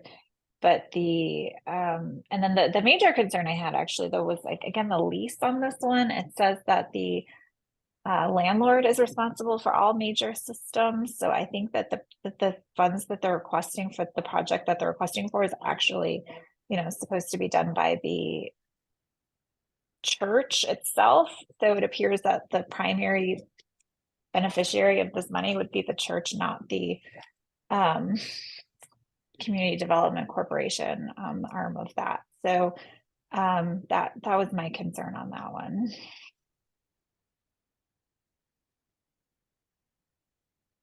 Robin, I see your hand raised. Is it regarding this particular organization? Yes, it is. It actually was one that I rated the same way, and it was from the same exact points that have been brought up. In addition to that, and I was concerned about them being negative and making sure that, are they not, I guess they're going to use the funds in the way that their application was meant, or made me a little nervous if they're capable of managing funds, even though I know this is a big name organization. They didn't minute details. They didn't include maintenance when considering the change in operating costs. I mean, that's part of their package.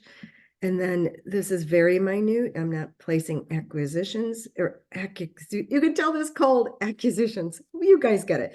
But I didn't care that the second bid seemed to be whited out on the right corner, where like maybe a date was adjusted. And the first one was really vague. I felt they really lacked quantifiable data in many of their answers. And that's, I think, why I was very harsh on their scoring. Thank you, Robin. So I'd ask Michelle or Robin and other members of the team, would it be helpful if we asked a representative to respond back to these questions? I want to think through the interest of time as well. I know that we have a few others that we need to get through and discuss, but would that be helpful if we asked and had 3 minutes for a representative to respond? Would that be helpful?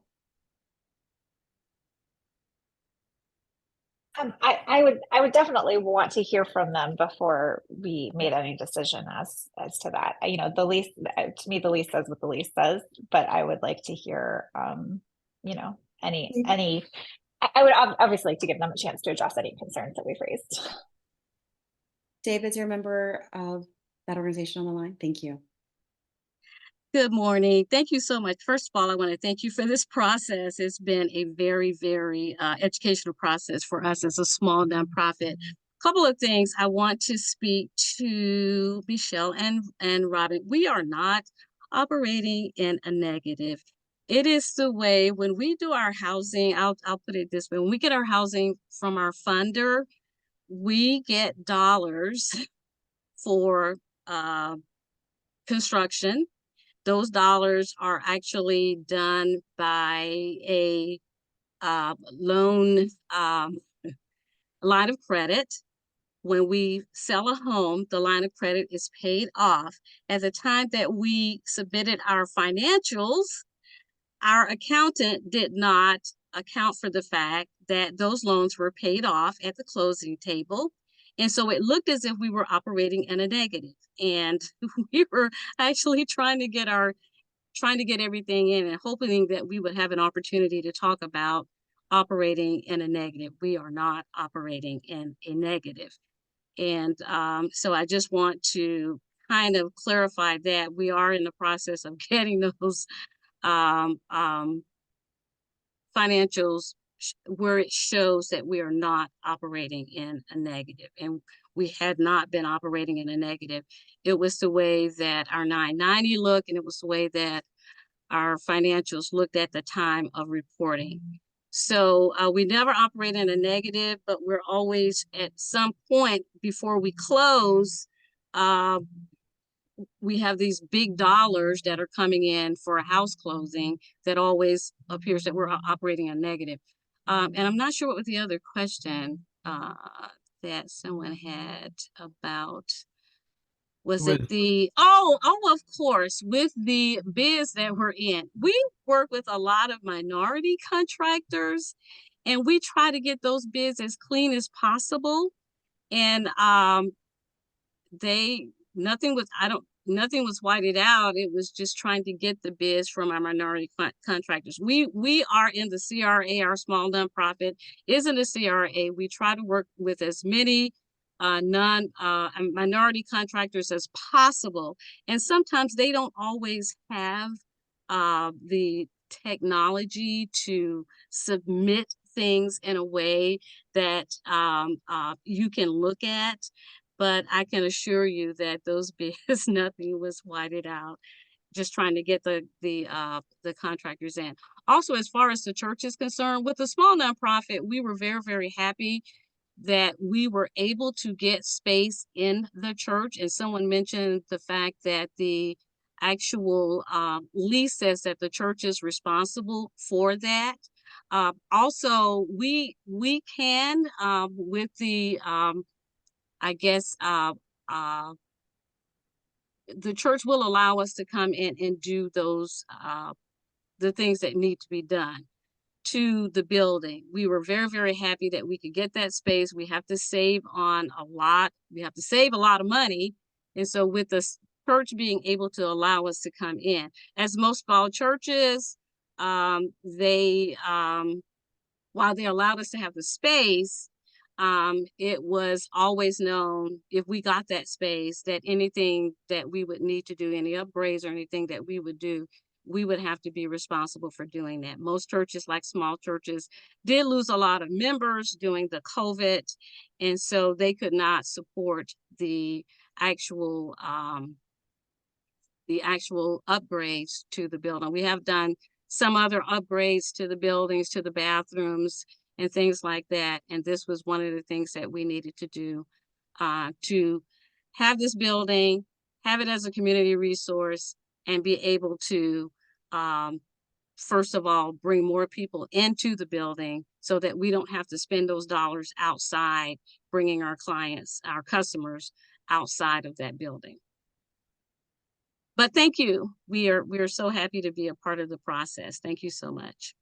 Thank you, Joanne. And Any I other would- questions from the team members? I would just say to Michelle's point, the explanation was made about the lease, but the way that the lease reads today is that the lessee is not obligated to pay additional expenses, which include utilities, real estate taxes, insurance, charges or expenses of any nature whatsoever in connection with the ownership and operation of the premises. And I think that's what you're reading, Michelle, is that the way that the lease reads today, they may be doing those repairs and they may be coming in to do repairs or upgrades, but the way the lease reads, they're absolutely not required to do that. Well, and the part of the lease that I was looking at was in section 6, which talks about expenses. It says the lessor, which is the landlord, shall be obligated to maintain the general exterior structure of the premises. In addition, shall maintain all major systems such as the heating, plumbing, and electrical. Right. So that seemed to be what this fell under. And then there was a section where it said obligations of the lessee, that they're responsible for all minor repairs and maintenance of the leasehold premises. So I guess this seemed like a major thing. They listed things like cleaning windows, toilets, like that kind of stuff, as minor. So yeah, I mean, that's just my concern, is that this, under the lease, it's really a church responsibility. So it's not that I don't think that the organization does good work, or that they, that I understand the issue, but that the lease doesn't seem to accurately represent that that's their responsibility. It seems like it's the church's responsibility. Thank you, Duggan and Michelle. Any other questions around that one? So Duggan, correct me if I'm wrong, it sounds like given that additional context, that might make them ineligible for funding? I don't think that we'd be able to do that. Right, that's what I'm thinking. They're not, at least on paper today, they're not required to take, and even more specifically to Michelle's point, like heating and cooling systems is named as something that they're not responsible for. What may be actuality is different, but the lease says otherwise. I will say that what she responded to regarding the finances did address my concerns there. So I do want to say that. So now my main concern would just be what the lease says. So I don't know if this is something that we can, sort of flag if it ever gets to the point that the money gets to them. That's exactly what I was thinking. Duggan, could we turn that back over to you and your amazing team? Yeah, you could, and then, if there's no changes to the lease, we won't be able to do it. They're at least on paper not obligated. Correct. Okay. Team, are we all in agreement with that? Okay. All right. So in the interest of time, again, Michelle, I know you had one more, and then I know Robin, you had one. So if we could just move through these pretty quickly, because we are. Okay. No, actually, I think that you covered mine. Forgive me for interrupting. So we just have the one more. Okay, great. Okay. So my other one was number 26, learning empowered. I said do not recommend, and my comments was just that the project is still pretty abstract at this point, that the budget was based on square foot estimates. They didn't really have the budget based on real data. There were no plans or estimates or details. It was just because of where they are in the process. So it's possible that it's a couple months later now and they have some more concrete things now.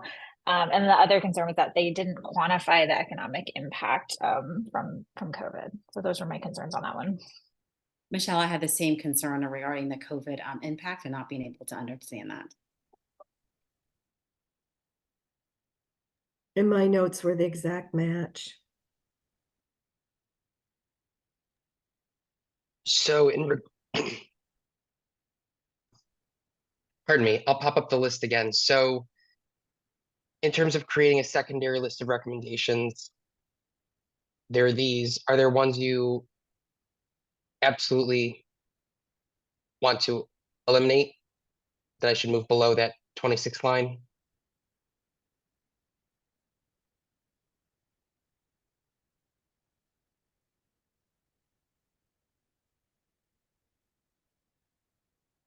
David, can you just move down just so we can see what ranks below, what ranked below the 27? Please, thank you.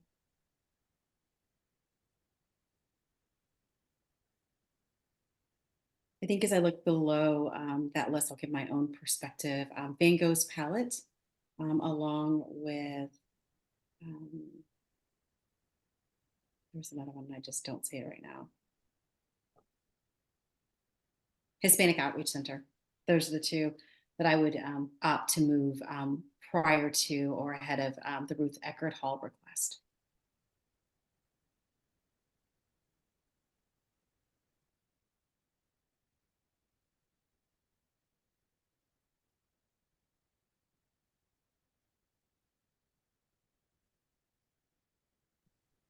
And I see Riley's hand is up too. Sheree. I was looking at the prior list. That's why I talked about learning empowered. I'm sorry. I was looking at the list as it was emailed to me this morning, not the order once it got sorted. So I apologize for that. Riley, I see your hand is... Go ahead. Yeah, I just had a clarifying question. If an organization noted that they are not able to operate on a reimbursement budget, because this would technically be the rollover funding, would that then be able to just give it to them in like a lump sum type thing instead of on the reimbursement basis? We are able to work with them on the funding here. So if they're not able to handle a reimbursement basis agreement, and honestly, this funding through this type of ARPA and how these applicants would be classified, we don't have an issue advancing them the money for their near-term expenditure. And we've been doing that on other projects. So we'd work with them on that too. Okay. And then also with the Hispanic Outreach Center, were we talking about moving them up in the list or moving them down? I was suggesting moving them up. Okay. I noticed that the application, in my opinion, was lacking some substantial information, especially on like the leadership team and the ability to operate like a reimbursement grant. And so I would love to hear more from them if they're on the call. And then I also had some thoughts on an organization that's a little bit higher up in, I think they're in the 16 through 26 as well. Thank you. If we could perhaps unmute Hispanic Services Center for 3 minutes just to respond back to that question, because I think it's critically important that we get to Riley's concern about 1 through 28, excuse me, 16 through 28, and a concern that she might have there. Hello, this is Amanda Markowitz. If I'm hearing correctly, the question is about the reimbursement. And also leadership. Okay, so we would not be able to function off of a reimbursement. We would need the funding upfront to be able to move forward with the project request. And as far as the leadership component, I mean, we have designated individuals within the organization that would lead the process for if funded. as far as seeking, you know, the locations and securing the property, things like that. Myself being one of them, as the CEO of the organization. And then we have the board support as well as our financial, the director of our finance department and other directors that we have designated within the organization who would support this initiative. Thank you, Amanda. Thank you. Sean, did you have a specific question relating to Hispanic Outreach Center? Okay, then if we could go back and address Riley, I just want to clarify her 1 through 26, excuse me, 16 through 26 or so. I can't remember the exact numbers now. And then Sean, perhaps we can move into your question, not unless it was something related to this directly, Sean. Would you be amenable to that? So my question is for the Pinellas County Urban League. In the application, they are requesting $500,000 of support, but within the budget, based on the 3 bids they submitted, it either seems there's going to be a surplus or a lack of funding based on the 3 bids. So I think 2 of them came in around 300 and change, and then 1 was about almost 700,000. And so I didn't know, you know, where they were looking to go based on those 3 bids, and then if, like, what the other funding would be allocated to if they went with the 2 lower bids. David, is there a member of that team on the line to unmute and answer that question specifically? Yes. Thank you. Hi, everyone. My name is Lindsay Grove. I'm here representing the Pinellas County Urban League. We were able to get a lot of bids, which was great. I know that it's been really tough for a lot of other applicants to get bids. And the reason why we wanted to make sure that that the overall application could also be broken down in case there was an opportunity to get additional funding. So there are, I mean, we could certainly break down different parts that aren't a part of the full 500,000. I think that in terms of your question, Riley, you know, I think we were anticipating that there was definitely going to be potential changes just because of, you know, supplies and materials fluctuating in price. Yeah, so that's why I know it was kind of confusing, so I apologize for that.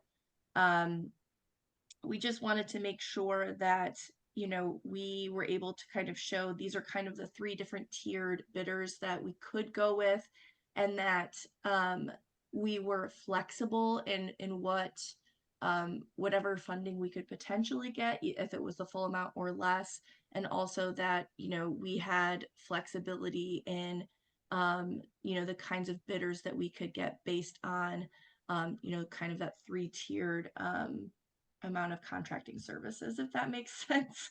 And I apologize, I'm also a little under the weather, so if I sound kind of weird, that's why. So that's the information that I can provide for you, and I hope that helped clarify. Thank you, Lindsay, for that response. In the interest of time, Riley, did you have any, or there, I say not just Riley, but from the team, are there any glaring concerns? Is something that the PCF staff can be empowered to work with the organization behind the scenes if we feel as though, and looking at the rankings in terms of where it scored, this is a project that if we had additional funding might make sense for us to move forward and support. I see some head shaking, so I'm taking that as a sign of yes. Okay. With that, so we will empower the team to move forward on that. Riley, did you unmute? I'm sorry. Oh, I was just going back on mute. We're good to go. Sean, will you please jump in with your question? Thanks for your patience. Yeah, I said no problem. I just a process question, and I know we're kind of ranking these in tier 2 if there's rollover funding, but 16, 17, will they be kind of funded in order of our ranking per the community foundation? I think the goal will be to go in your order, and the question will be posed to the organization about how much money is available at the time that we ask. And so can they, if we have $100,000 available, can that assist BOLI centers in their project? Try and get the organizations to, go in rank order. Some may say it's not possible, or we may analyze that some component of the project is not possible with partial funding. So we'd go down the list in the order that you have for us here and trying to honor that as we go down. Okay, thank you. Thanks, Doug, for that clarification. So- Robin, I see your hand up. To that end, one question I did want to ask the committee is do you want us to start with number 15 and try and fully fund it before we start moving down into 16 to 26? Should there be funding available? You partially funded 14 and 15, but 14 didn't, they got other funding and don't need, all of the funding that they asked for, but number 15, you partially funded. Would you rather us start at 15, try and fully fund it, and then go down the list from there, or leave it as it is and start working down the list? I would suggest partially, continue to make them whole and then moving down the list from there. Team, do I hear another recommendation? And Robin, I see that you've got your hand up as well. I agree with that. And I'll second that motion. It sounds like we've got a motion on the floor to, if possible, to fully fund number 15 and then move from there, making the rest of the projects whole, empowering the PCF staff to move forward and have individual conversations with the organizations and the ranking order that they're currently in to move forward with funding. All those in favor? Yes? Aye. Okay. Any opposed? Sounds like the motion passes. Robin, your question, please. Oh, I'm so sorry to do this for many reasons. I know you're concerned about time, and also there was someone on our committee that wanted to highlight the Kind Mouse Productions, but they are in the top 26, and I had huge reservations. I don't know whether at this point that we want to discuss that. I'd love to get feedback from the committee if appropriate, but I couldn't end this Zoom call without. Please. Yeah.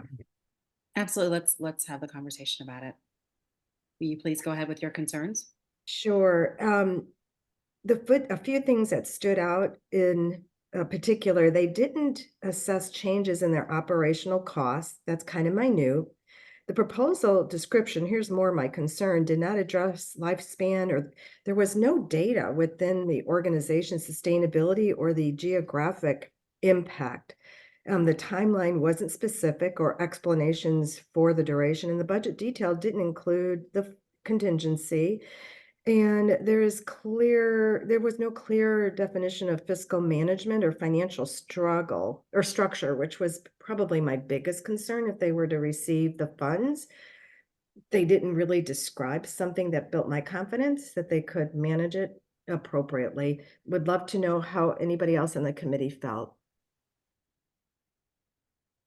Yeah, so I mean, I'm the one that kind of highlighted them, and I recommended them. I feel a lot more comfortable with their scope of work, their ability to execute what they're asking for, than some others that are higher up than them on the list. So I understand their concerns. I'm trying to remember off the top of my head, but they're a food pantry in effect, and they were asking for funding to build some new shelving and to put some paint on the wall, kind of freshen up the place. So to me, that scope of work seemed to be easily doable, and was in a lot better place than some of the other applications that were just in design or phase. They've been in the community for a long time. They've shown the ability to execute. So yeah, I would recommend their funding over others that we're recommending right now, and feel comfortable doing so. I would agree with that, Sean. Okay, and thank you for allowing me to share my concerns. Thank you, Robin. So team, we are butting up against our noon timeline. Are there any others that are in 16 through 26 that we feel like we need to have a conversation about?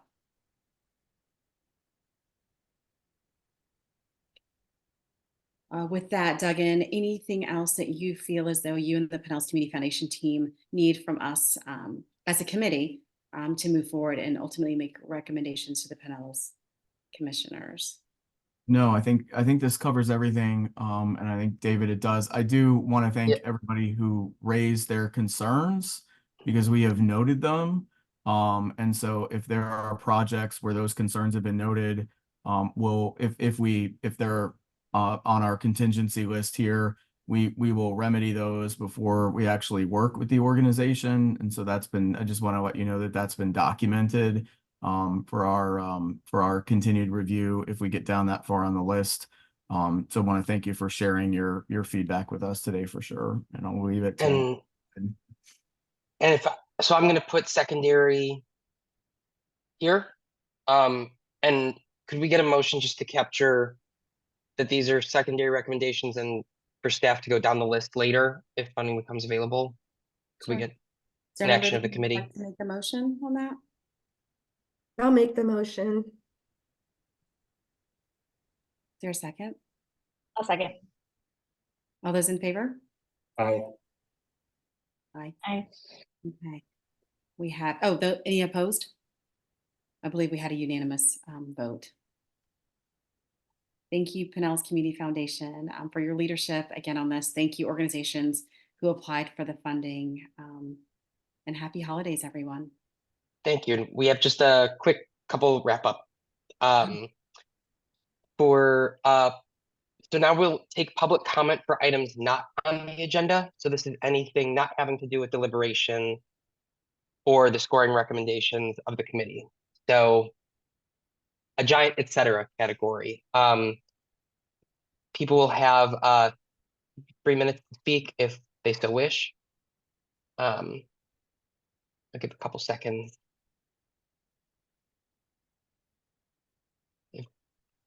Dan to speak. Yeah, this is Dan Johnson. I'm representing Good Neighbors, and it's been a fascinating process to watch. And when I saw the 2-hour Zoom meeting, I was like, oh my God, really? But it's been very educational to listen to. I don't know if this fits in public comment or not, but as an organization fairly new to this kind of process, I don't know what the rules are for if we can get a copy of the feedback, or how do we learn the most from this process going forward. I'd hate to assume based on responses to other people that this is why you guys weren't in the top, 2 or whatever, and actually get that if possible. So it seemed non-germane, germane, et cetera. I don't know. Here's the et cetera category. Yeah. So we'll be sending out to all applicants a copy of written feedback from the committee, as well as the scores you received, an average set of scores from each part of the rubric. You'll be able to look at the rubric and kind of see where you fell on each part. Fantastic. Thank you. Absolutely. Thank you. Any other comments?